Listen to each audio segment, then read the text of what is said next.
Hey guys, Jeremy here. I'm on the ferry. I literally just finished Infinity War and I thought I might as well do a video talking about just how good the film is. And this is definitely the ballsiest movie in the entire Marvel universe. It has one of the best villains. It has the best villain. Thanos is the best villain that they've ever created. And for the films, I mean.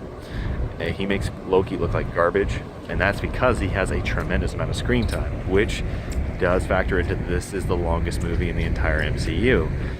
And actually, you don't feel a lot of strain through that length. There's enough humor, there's enough character development, there's enough pacing, there's enough action to really keep you in your place. I only thought about looking at my watch once, but I still didn't, so that's definitely a point for them.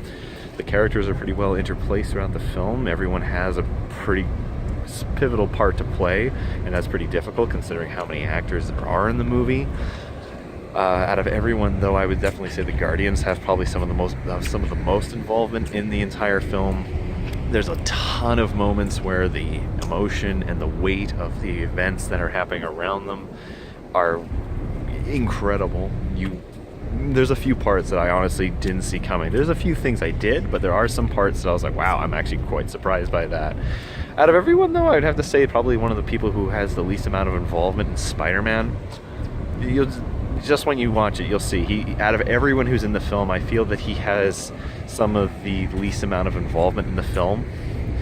As for best, definitely Tony Stark has great parts, Chris Evans, the Guardians, Thanos, just frickin' Thanos. This is a villain that is not just a one-faced evildoer. This is an actual character. His idea, his plot, his entire goal is something that, while is a insanely dark idea, he has ramifications and he has evidence to prove that his theory is not essentially wrong. He has emotional weight, he has humanity to him, despite being the Mad Titan, and he is definitely the best character in this entire movie, bar none. This really is his movie, and it's fantastic that they focused on the villain rather than the heroes, more so because that adds, again, more weight, more emotional payoff. And this is definitely the most serious one. Even the credits are serious. So when you come out of that theater, you're going to be feeling this just exhaustion, both good and bad, because the good is just, it's a great movie. The bad is that this movie will never be beaten unless it's really actually, yeah, this is it. I have a feeling that this is going to be the biggest weight, the biggest payoff that the Marvel Universe films will ever have. And I'm dead serious because I really don't think they're going to top this. Now that we've seen such a gravitational shift with how the film sort of structure has been created, we're not going to get anything better than this. And that's why I'm kind of afraid that, I know James Cameron was talking about what's it, superhero fatigue, and he's not entirely wrong, because one thing that the films have never had really is risk or loss. I'm not going to say, but at least to say Infinity War is different, and because of that, it's going to change the entire landscape. So this film will be probably their greatest accomplishment, but at the same time it might be the beginning of Marvel's downfall. But either way, I enjoyed this movie immensely. It is the best Avengers movie. It kicks the first one's ass. The second one was crap.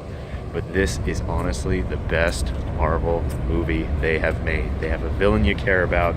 You have moments that matter. You have a fantastic score by Alan Silvestri. Fantastic score. And you have very well-written characters, and you have really great fight scenes. The Wakanda battle is dope, and you really feel it. You feel the weight of this movie. So, I don't know. There's only one kind of inconvenience that I have with this film. This is just one kind of glaring plot hole, or not plot hole of why didn't you do that sort of idea, but otherwise, it's a 7 out of 7. It's the best one. The only other one I'd say it's in contention with it is Winter Soldier. That's it. Infinity War is the best Marvel movie ever made, bar none. Anyways, guys, hope you enjoyed this review, and I'm actually going to watch it again this Tuesday, so I'll see you later.